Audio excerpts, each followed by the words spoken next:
should have been downtown. The people are rising. We thought it was a lockdown. They opened the fire. Them bullets was flying. Who said it was a lockdown? Goddamn lie. Ooh-wee. All right, time is about 12:33, so we'll go ahead and get started. I just want to thank everyone for being here today. I have a lot of support here today in helping me with this session, so would love to first start off by having Dawson and John, Avia and Francesco open up their videos if they don't mind, just so y'all can see who's in the room, who's here to support us today. I have the honor of having Francesco actually do my introduction, and Francesco's a ninth grade student who was nominated to do this. So Francesco, I don't know if you're available, and if you wouldn't mind joining us on with your video, we'd love to have you get started and kick off the session for us. Sure. To be honest, I don't really know what to say specifically, but I'd like to introduce Mateen Zafer. He is, I'm assuming, a great guy, probably an awesome leader. He's going to be helping us for the next half hour, 45 minutes in myth busting and admissions. I mean, you pretty much covered it and probably gassed me up a little bit more than I deserve, but I appreciate that. And with that, I would love to kick it over to the rest of my colleagues that are here on the chat, just to introduce themselves, so you know who's here from the college side and who's here to support you in this conversation. So maybe we can start with Dawson, we'll go to John, and then Avia, if you wouldn't mind closing us out. Well, hi, I'm Dawson. I'm a sophomore at CC, and I'm a computer science major. So yeah, and I'm just here running tech support. So hi, everybody. Oh, hello, my name is John Le. I am a sophomore at CC majoring in math and physics. I'm also ECOC college mentor, and I'm just here supporting Mateen through ECOC and helping with the chat and other stuff. Hi y'all, my name is Ave Haley. I use she, her pronouns. I am a senior at CC majoring in feminist and gender studies with a minor in education. I'm also the student team lead for our outreach and access team. So here to monitor the chat, share with you some myths, and answer any questions y'all might have. So now I'll throw it back to Mateen. Awesome. Thanks, everyone. And as Francesco said, I try to be an awesome guy in helping students figure this out, but might give you a little perspective on my role here at CC. So my name again is Mateen Zafer. I use he, him, his pronouns. I'm the Senior Assistant Director for Outreach and Access, and I have the privilege of working with Avia, who has been on this team for the last 4 years, and it's my first year within this office, but my last 2 within Colorado College have come within the Butler Center, and the Butler Center is the college hub for diversity, equity, inclusion work. And so my background is as a social worker. I received a master's degree in social work from New York University while also working in their office of admission. But why I'm so passionate about this is because a lot of these myths that are going to come up are things that I had to deal with as a first generation student. I was an immigrant student from Bombay, India. My family never went to college in the US. We had no idea about how that worked. And so I'll try to infuse some of my own experience into what I'm sharing, and so you know that it's something that not you are the only person that is facing. So it's common, it's nothing to be embarrassed about. It's just we want to make sure we dispel these myths so you have the information you need to be able to navigate this process successfully, not just to get into college, but to see yourself through successfully. So that's what we're going to try to focus on today, is really working in that regard and with that information at hand. So I do want this to be a conversation and for this to be interactive. And so I would love for folks, if they feel comfortable doing, to share in the chat, if you'd feel comfortable, your name, your pronouns, if you wish, and where you call home. And then as there are questions that you might have, if you want to include that in your introduction, you can certainly do that. Maybe myths that you hear about, things that come up for you, things that you want to make sure that we talk through and dispel, and we'll make time to do that. Avia is a wonderful resource, and so we want to make sure we utilize her student perspective. And so we're gonna have time to chat with her and about her experience as well. And so make sure that you take time to throw questions in the chat, knowing we'll have time to talk about those things as an audience, as a group, because I'm not a holder of information. I know that we are all holders of information in this space, and so let's see how we can help each other and support each other to understand what we need to do to be able to navigate this process successfully. So with that said, let's go ahead and get started. I might have mentioned a little bit of this, but here's some of what we're going to touch on. So first thing we're going to talk about is what colleges are looking for in the admission process. I've worked in higher education for about 13 years now, and so I'm very familiar with what we look for, and I'll provide that information to you, and we'll talk about that. We'll talk about the different avenues where myths actually originate from. Then we'll take some time to dispel some of our favorite myths. And as I shared the tips from students section, we'll get a chance to chat with Avia and hear from her on her perspective. And then we'll wrap up with any final thoughts, questions, and make space for any additional myths that we want to make sure we talk through in our time together. So with that, let's go ahead and jump into what it is that we look for in the college process. So the first things I think that can help you orient towards what it is that we want in a college or in an applicant is applicable to any college that you apply for. So this isn't just something that is specific to Colorado College, but here are the three things that any institution is going to look for when we're reviewing an application. One, are you capable? Can you do the work it takes to succeed at the institution that you're applying to? Two, competitive. Are you competitive in what opportunities were available to you at your school? Did you challenge yourself within the context of that environment? So what I mean by that is if you're at a school that offers AP exams or IB curriculum, we want to see that you're challenging yourself and taking things that are going to push you. But if you're at a school that doesn't offer AP exams or AP curriculum, IB curriculum, you're not going to be penalized for that. We want to see within the context of what opportunities are available to you at your school, how are you taking advantage of that? Because we know it's going to be a step up for you coming to college. So we want to see not just that you're getting good grades, but that you're doing that within coursework that's challenging you. And then the last thing, are you compelling? So what are the outside factors that help you stand out outside of the things like your transcript, your test scores? So these might be your extracurricular activities, and we'll talk about that in a little bit and to kind of think about all the different ways you can utilize the extracurricular activities section to help us understand all that you're responsible for. And those can be the things help us see the ways in which you can stand out. So thinking about these three C's can really help you in thinking about what it is that these different institutions might be looking for, regardless of the type of institution you might be applying to. So let's talk about where these myths actually come from. So has anyone taken, any shots at jumping online at like Reddit and any of like these college confidential websites and kind of read through what people are sharing there?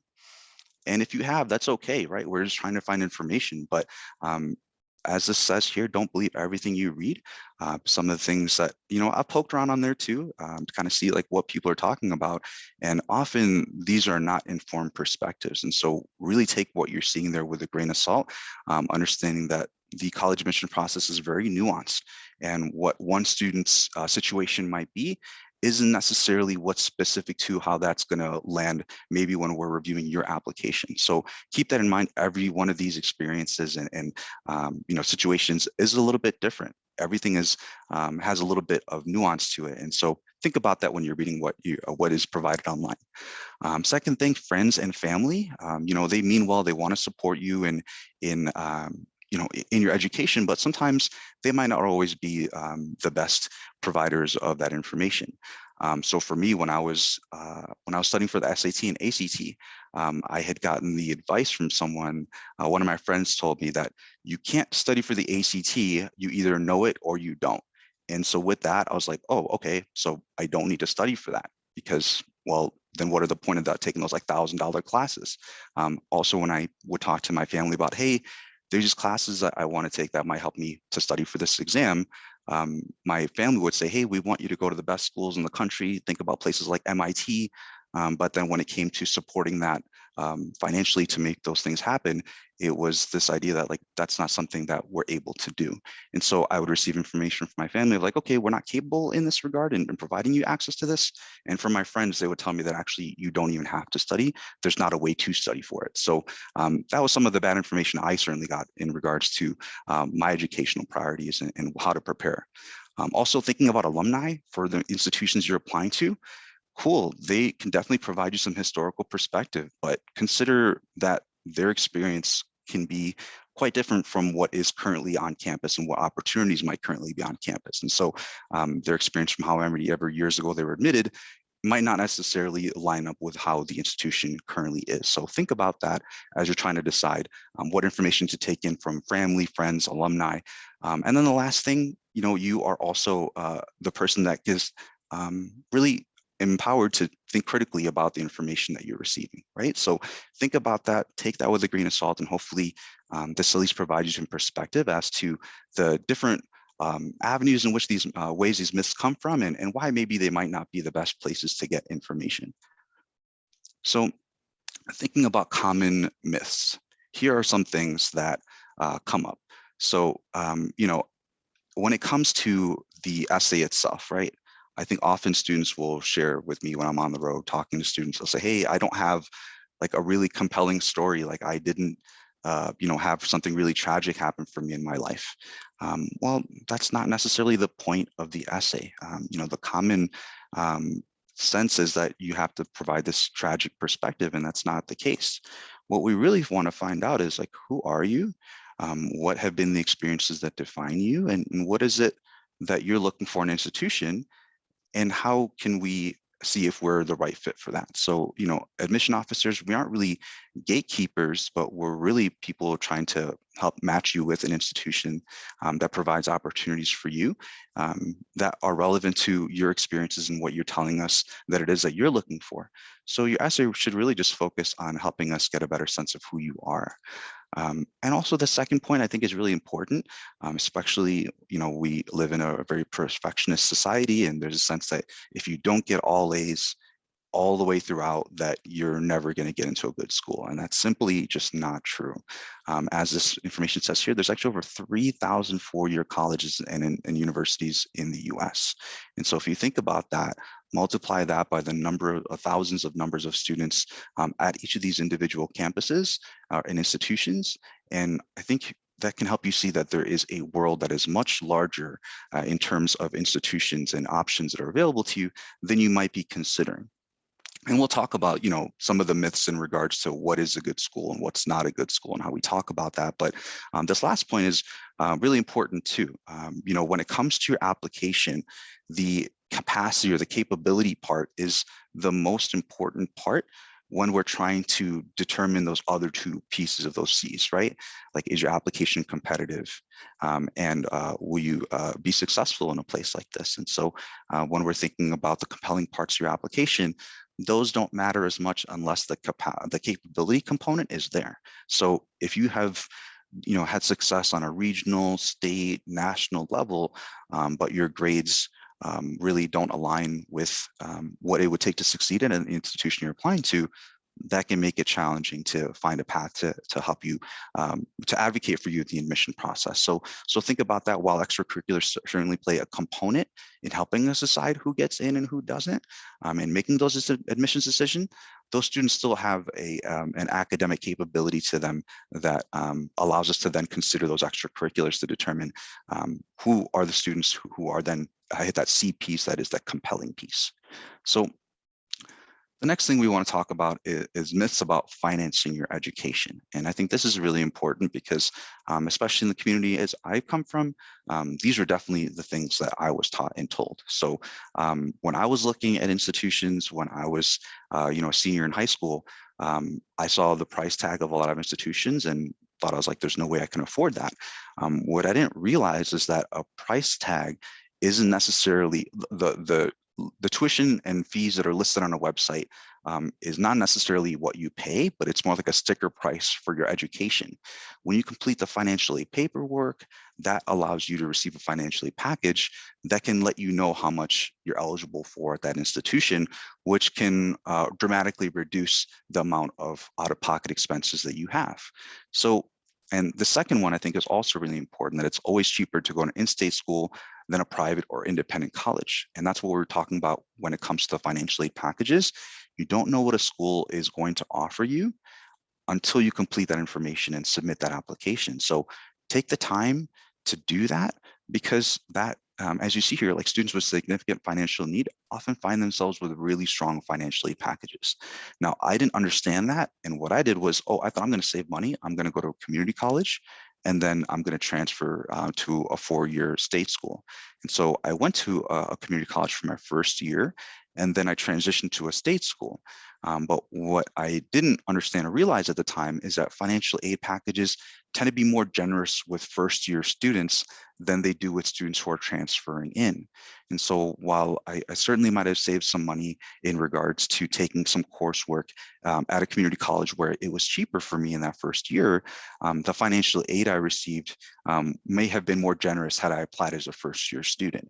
Now, I won't know that, or I can't know that, especially having been 17, 18 when you're making those decisions. But seeing where I am now in what I've learned, I can definitely understand the ways in which that might not have been the best move for me. So think about the 4-year institutions that you can apply to. Think about the private independent schools that you can apply to, and make sure that you're paying attention to those financial aid deadlines. Because as long as you do that, if you're admitted, you'll be able to receive a financial aid package that then empowers you to make the decision on whether this is something that's affordable for you or not. So think about that as you're trying to think about where it is that you even want to apply to, and don't limit yourself from some of these highly selective private or independent schools, because you won't know how much is available to you until you complete the process. So at least put yourself in consideration to think about these different opportunities as one that might work for you before eliminating it ahead of time. All right, so the other things we want to make sure that we talk about in relates to financial aid myths are, first, in regards to the financial aid process. The financial aid process is something that has to be renewed every single year. So you apply for it when you're in 12th grade going into your first year, but then you have to do that every year going into the next year. And that includes completing out the FAFSA, which is the free application for federal student aid. And that speaks to the second bullet that you see here. So filling out the FAFSA is long and confusing. There's been a lot of tools that have been implemented on the FAFSA website that allows you to just plug in some information based on your parents' tax returns, and that will then allow you to complete that form in a much simpler way. The next thing that comes up is not being able to appeal a financial aid package. So there are certain times when you are able to appeal a financial aid package, especially in regards to situations that might have changed that might not be specific to what is being provided in your FAFSA. So let's say your parents completed their tax returns last year, but their financial aid or their financial picture has changed a lot this year, maybe due to a job loss that wasn't present the year before. And so what we talk when we say, appealing a financial aid packages, it's what we call a professional judgment. And this allows the financial aid office to consider situations that might require us to rethink how a student's financial aid looks given different extenuating circumstances. And so think about that in the ways in which, that might be ways that you could help advocate for yourself in the financial aid process. And then the last thing that comes up is this idea that loans are bad. There are a lot of different types of loans. And when you're going for an educational loan, there are subsidized loans and unsubsidized loans. Now, these loans are really ways to help you reduce the amount of money you might need to pay while you're in school. And with a subsidized loan, it doesn't actually gain any interest while you're a student. And so as long as you're enrolled with a certain number of credits each semester, a subsidized loan won't gain any interest. And so at the end of your 4 years, a $3,000 loan remains a $3,000 loan. An unsubsidized loan means that this is something that you don't have to start repaying until you graduate, same thing as a subsidized loan, but this one accrues interest over time. So a $3,000 unsubsidized loan might end up being a lot more at the end of your 4 years if you aren't paying any interest, money towards that loan. And so I know this is a lot of information, so I don't want to get too much into the details regarding those different types of loan packages, but there are a lot of institution resources available to you to help you sort through that information so that you don't have to feel like you have to navigate understanding the financial aid process on your own. So enlist the support of the team to be able to help you do that. Okay, so the next thing we want to talk about here is myths that students are telling themselves. So this idea that there's one school that's perfect for you. There are some schools that have a ton of brand name recognition, and that's why we know them. That's why we've heard of them. But there are so many institutions in the world, not just in the United States, that could be the right fit for you. And so when you think about all the different opportunities that are available to you, there are going to be way more qualified applicants for a school than there are seats available at that one institution. So while you might not be admitted to that school that you think is your number one institution, the number one place that you really want to get to, don't let that kind of hide or not allow you to consider other opportunities at other institutions that could really provide you what it is that you're looking for. So when you're trying to figure out what it is that makes an institution the perfect institution for you, really think about what it is that you want to get out of those 4 years and come into that space thinking about those questions. Do you want to be in a rural environment? Do you want to be in an urban environment? Do you want to be in a small school setting? Do you want to be in a large school setting?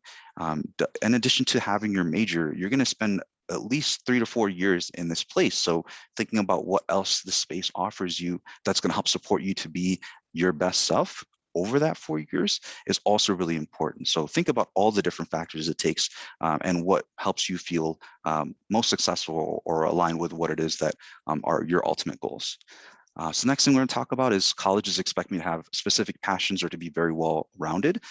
That's certainly not the case. We want to see what it is that excites you, but it's totally okay to still be discovering what it is that you're passionate about. And if you have concerns about like, how do I, share some of these things that, that I have concerns about in my application, there's an additional information section in your application that allows you to have a conversation with the person that's reading your application. So think about that as a way to say like, hey, I'm still figuring it out, but these are the ways in which, these are the things I want you to know about me. Or let's say that there were a chance that your grades dipped, like looking at the right-hand side of this of the slide, if your grades are low in 9th and 10th, there's a chance that you won't get into a good college. Well, that additional information section can be a great place for you to have a conversation with us about what might have been going on for you in 9th and 10th grade.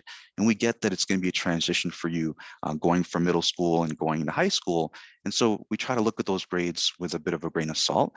But also when we're reviewing your application, we can only take in the information that we see in the application. And so if you're able to provide some context for us to understand what was going on for you at that time, that can then help us to understand you and see you as a whole person, rather than just the information that is coming through qualitatively through the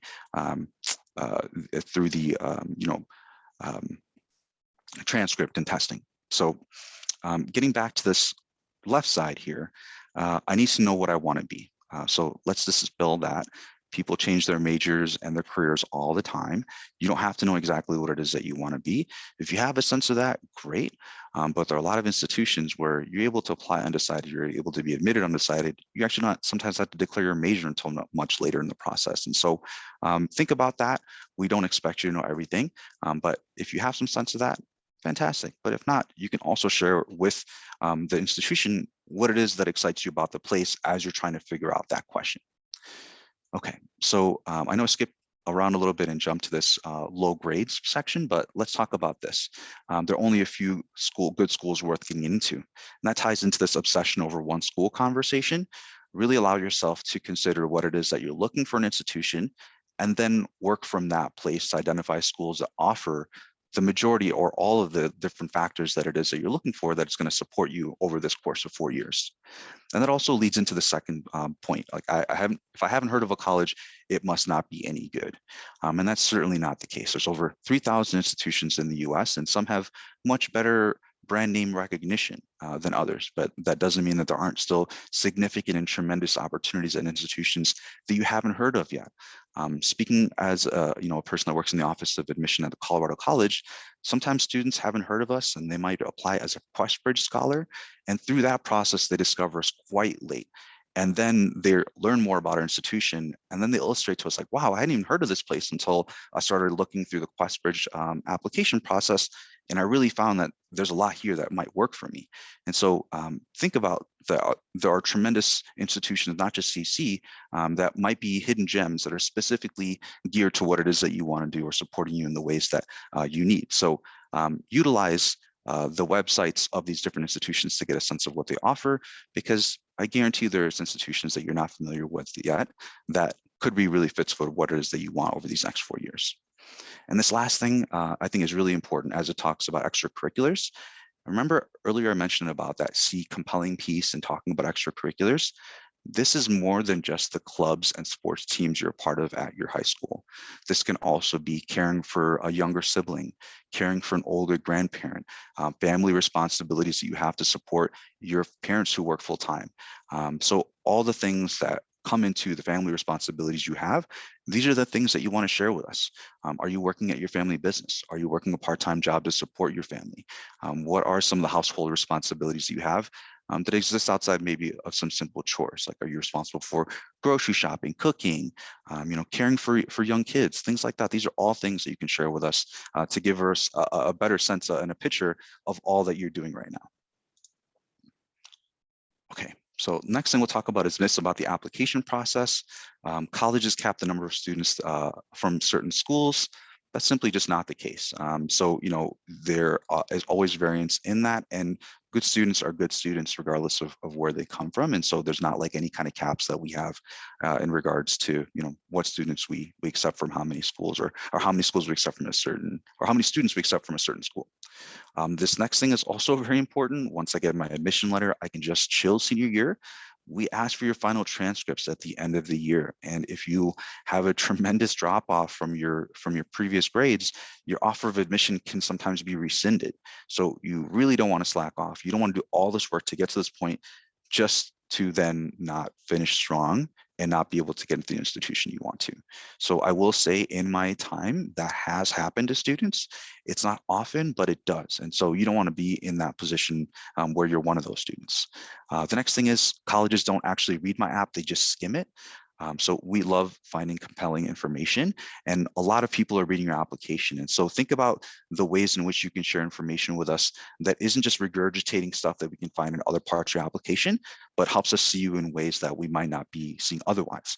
And also, since there's so many people reading you and reading your application, there's going to be a lot of different people and ways in which they see the world that are interacting with the information at hand. So keep that in mind, that we're looking for compelling information. The next few things regarding some other myths that are worth mentioning: letters of rec, more equals better. That is such a lie. In my experience, the most I've read in one application is 17. 17 letters of recommendation is a lot, and it's not really doing a whole lot for the person that has to read through all of them. So two at minimum, 3 at most. Just because an institution gives you the opportunity to submit up to 5 or up to 10 doesn't mean that you need to do that.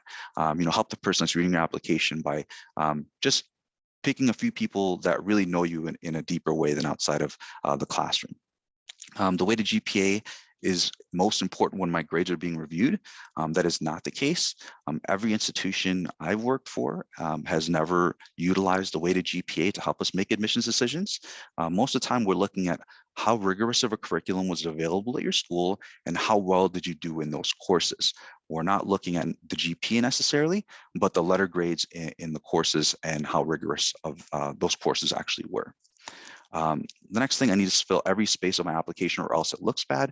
No, this is certainly not the case. These are just opportunities for you to expand in areas if you wish to do that.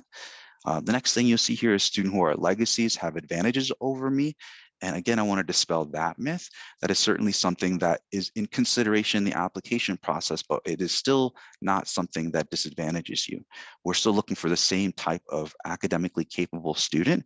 And as we think about the focus on diversity, equity, and inclusion principles that are really trying to be reinforced within higher education, this is where I think a lot of institutions within higher education and within the Office of Admissions see opportunities to really do work towards the equity piece by really thinking about the ways in which we're not providing equity in that process. And so there is a shift, at least in my time of having been in higher education, with how legacies are considered and being thought about. And so as we move to more equitable practices, I think that is something that can hopefully fade more and more over time in students' minds. Okay, so it's about 1:02. We've got about 15 more minutes together. So really quickly, we'll touch on this, and then I'd love to jump into having Avia share with us about, her perspective as to some of the things that were really present for her in the process when she was your age. So the first things we'll talk about is test optional schools aren't really test optional. That is certainly not the case. At CC last year, our incoming class, half of those students did not submit standardized testing and were still admitted. So if you are excited about your test scores, great, send them to us. If you're not, that's okay. We'll be able to review your application without that and just place a larger emphasis on your high school transcript to help us see if you're academically capable. And the second thing is, since I can't tour in person, I won't tell if it's a good match for me. There are tons of online resources available to you, whether it's like virtual chats with students, Zoom calls with current students, alumni. You can do, YouTube tours where, you might be able to go on CC's website and be able to see like a dorm tour or someone's campus or someone's room without actually having to be present. So take advantage of the online resources that are available to you. Okay, so thank you so much for bearing with me and letting me kind of chat with you a little bit. I'm going to stop sharing my screen and I would love to be able to see your faces again and see the chat a little bit more and kick this over to Avia. And what we really want to do is utilize Avia as a resource to be able to think through some of the questions that are coming in. And Avia, I don't know if you've been able to take a look at some of the questions that are coming in through from the chat as well. So I'll really love to have you share from your perspective something that you wish you would have known. And I'm going to take a look through the chat while you're doing that to see if there's some other questions that might have been helpful for students to know. So without any further ado, I'm going to kick it back over to Avia. Yeah, absolutely. Thank you so much, Mateen. So I'm going to answer Ria's question because that is one of the things I wish I knew in terms of like scholarships.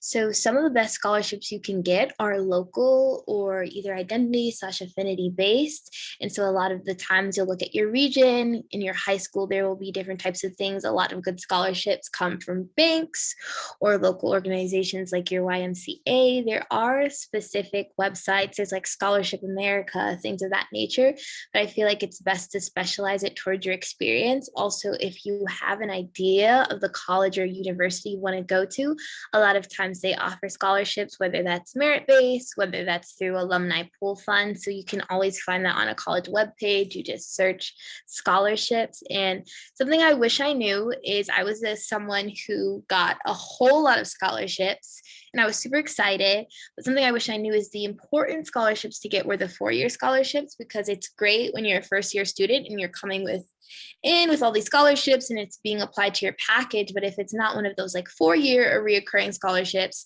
then the money or the finances you have your first year will not be the same as your second, third, or fourth year. So that is definitely something I wish I knew. So if you're going to be looking into scholarships, definitely look into some 4-year scholarships and also colleges and universities who have a robust financial aid program. Also just wanted to weigh in on some things Mateen said when it comes to financial aid. Something I wish I knew, which I just want to like second, is that loans are not bad.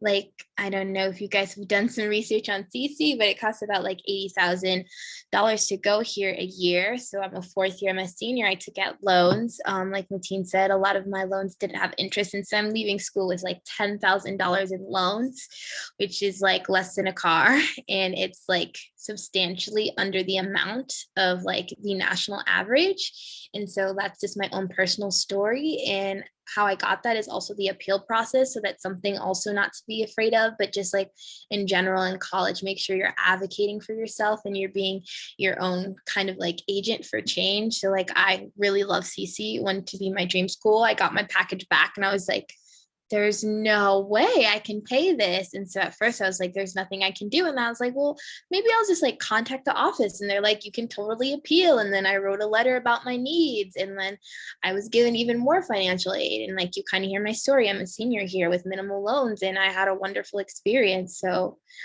that's definitely something to look into. I see.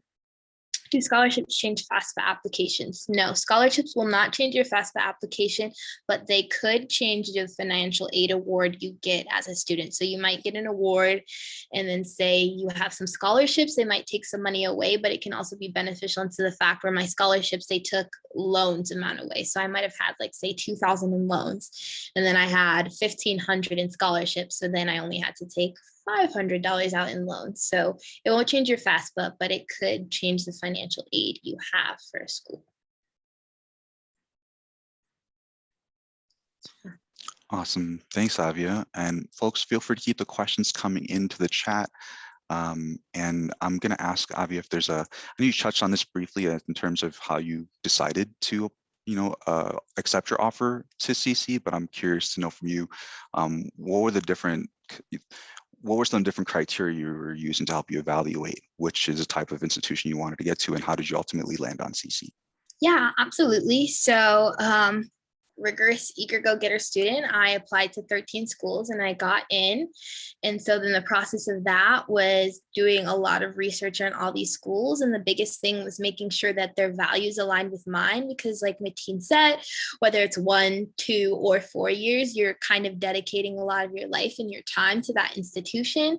So I did a lot of different visits, and even like not a lot of them have to be in person. Sometimes you can hop on this like a Zoom call, talk to someone, you can have an alumni call, you can talk to students. I did do some in-person visits because I wanted to get to know the atmosphere of a campus. Like I wanted to see if I can see myself in those shoes. And then the biggest factor for me was definitely resources. I wanted to go to a school that was well resourced, so I would know that they would be able to take care of me. My family EFC, which is like your family's financial contribution, was 0. So I also know I couldn't go to a school where I would have to pay a super huge amount of money. So those were the two things. But even regardless of money, like I wanted it to be a place where I felt free, comfortable, and safe to be myself, in terms of like whether that's academically, not going to a super competitive school, not going to a super big school. My siblings all kind of went to state/private schools where they might have been like 1 student in 500. And I knew that wasn't the best way for me to learn, like competing with one professor with 499 other students when I have a question on my homework wasn't something that worked for me. So I also looked at smaller schools so you could have more of those, interpersonal relationships and get to know your professor on a good basis. And then like also I took very seriously the reviews of like alumni from the institution, like what life looks like after college, because for a lot of us, like college, we're going to college because we have a goal to reach, and that might be because of family, that might be because of ourselves. But I was like, one of the biggest things is like I want to go to school where when I graduate I can get a job. So that was like something I was thinking about. So taking like alumni reviews and advice very seriously. Thanks, Avia. There's a question that just came in from John about how do you manage mental health when going through the application process? Especially after submitting an application, there's that feeling of unease about your future. On top of that, all the scholarships students apply for, overwhelming at times, especially because you may think you won't be able to go to a school that is your top choice. What are some of the things you all would recommend for handling that as a teenager? So I would love to hear from you on that, Avia, but also would love for folks in the chat to share any advice that they might have for John or just for your community, as I'm sure that John is not the only person navigating that feeling. And John, I want to thank you for stepping to that vulnerability and sharing that with us. Yeah, thank you so much for being vulnerable. And that feeling is like 100% valid, because on top of applying for all these schools and scholarships, like at the same time, you're also being a student. So I remember like I was doing all these early deadlines and they had to be done by like November, December, but I was also taking like midterms and different tests to finish out my semester. So I'm just like agreeing with you that it can get super overwhelming. And the thing that worked best for me is like setting a schedule, and like it doesn't have to be super intensive, but like with essays, like I'd be like, just one thing a week, because one thing a week can go like a super long way. I also kept a running doc of all of like a Google Doc of all the essays I wrote, because a lot of times that can save you a lot of like effort later in the process of like you're kind of like answering these questions and like, oh, I wrote an essay similar to that, so I'll take this part from this essay and build on it instead of like starting from scratch. And like self-care is super important. So like, no, if you had a goal to apply to 10 scholarships on Saturday and you only got to one or you got to none, that like it is okay. Like it's important to give yourself time to breathe, to do things you like, to go outside. I know in the East Coast, my family right now is in a snowstorm, so maybe not too much going outside, but like just find things that you enjoy. And then once you feel settled, grounded, and rooted, that's when you should like go at it again. But try to like relieve as much stress as possible. And I really appreciate what John Lay also had to contribute in sharing that. I will say that the thing that works best for me was to always take breaks during the application process and just keeping in touch with friends who are also going through the process. I had much earlier deadlines because of the QuestBridge application. Just being able to set small goals for each week in terms of the progress, in terms of progressing towards applications is big also. So I see a question from Samantha that I might be able to help with. What do colleges look for in essays? My recommendation for you is when you're writing your essay, and I'm going to give you advice about the supplemental part of the essay, because I think this is where students often misstep. So there is going to be a common application question that is going to be an opportunity for you to provide us a sense of who you are. But what I'm focused on is the supplemental essay question that often comes for a lot of these institutions you're going to apply for. And what we're trying to figure out is, and for CC, the question is why CC, why the block plan, right? And so what we're trying to figure out is, have you done the research to make sure that this institution is the right fit for what it is that you want to do? And can you relay to us why it is that you're excited about this place? So if you're applying to Colorado College, your application shouldn't be, your essay shouldn't be one that reads the same as if we were to take out the word CC and put another institution in Colorado.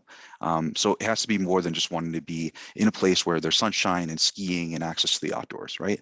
Almost any institution in the state of Colorado can offer you that opportunity. But what is it specifically about the school, and what is it specifically about the program that you might be applying to that's interesting to you? So make those direct connections. So hopefully that's helpful. So we have just about 1 more minute left. And before I get to Roberto's question, I want to shout out what Dawson dropped in the chat in regards to an evaluation form. So Dawson, if you wouldn't mind just dropping it one more time, this is an opportunity for you to share with us how you felt about the session, what really was helpful for you, so that we can make sure we tailor this to being even more useful the next iteration that we do this. So we really appreciate you taking the time to do this and be part of it, and know that your feedback is really helpful for us. Oops, that's not the one I wanted to share. I was trying to share the Google form, but Dawson dropped it at 1:10 if you take a look at that. So while you all are taking a look at that, I'm just going to answer Roberto's question about taking classes early, college classes early in high school. There may be opportunities for you to take advantage of dual enrollment credits. This might be at a local community college. And so some schools offer you the opportunity to transfer those credits in and also receive credit as a student within their institution, but not all of them do that. So keep that in mind as you apply to these different schools, to ask if they accept enrollment credit, dual enrollment credits, and how they evaluate that. So I know we didn't get through all of the presentation, but I felt like our time together and really talking through these questions was really valuable. But what I want to make sure I do is drop my email address in the chat in case there's anyone that has some questions that you weren't able to get answered, and you want to make sure that you have a chance to be able to chat with us. I want to make sure that I do create that opportunity for you. So reach out to me should you have any questions, and we'll make sure that we get connected and get you the resources you need to navigate this process.